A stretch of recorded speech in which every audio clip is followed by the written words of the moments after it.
Hey, it's Professor Dave. I want to tell you about biology. Have you ever looked in the mirror and wondered exactly what it is that's looking back at you? Of course it's you, but what are you? If you're able to understand the words I'm saying, you're probably a human being.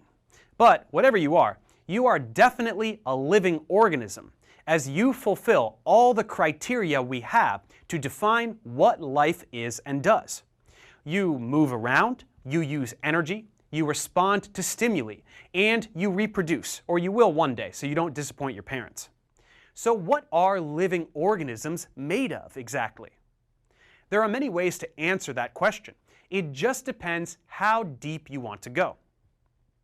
The smallest things inside of you are tiny particles called quarks and electrons.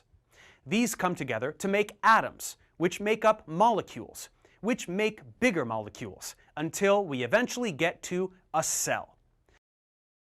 A single cell is the smallest thing that can be considered alive, and everything that's alive, on Earth anyway, is made of cells, whether just one cell or many trillions of cells.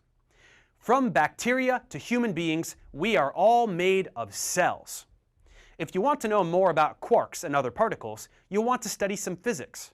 For atoms and molecules, you'll need chemistry, and once those molecules get very big, you'll need biochemistry.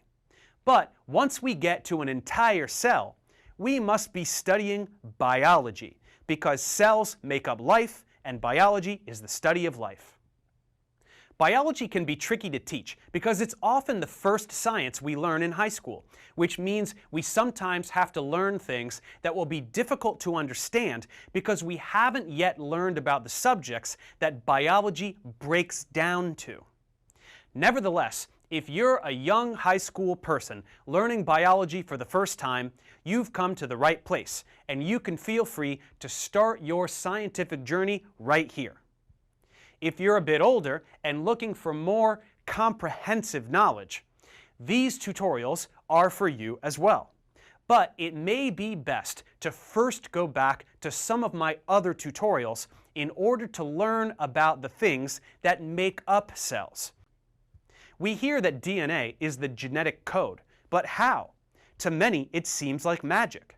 But if you truly understand chemistry and biochemistry, biology begins to make a lot of sense, which is why many students will come back to biology later in life, after having learned the other sciences.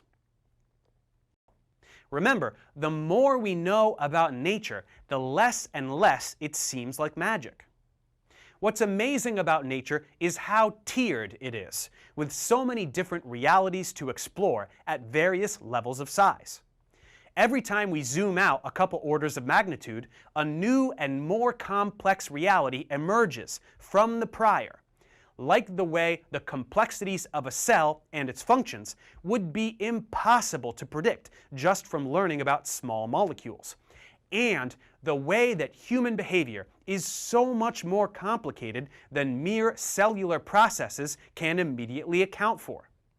But if we want to learn science, we have to choose a place to start. And if for you that place is biology, then let's begin.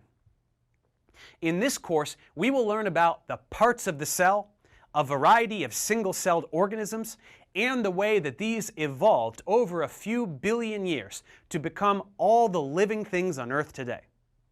But how exactly did life first come about on the Earth? Is this something that anyone could ever truly know? Let's talk about this in the next clip.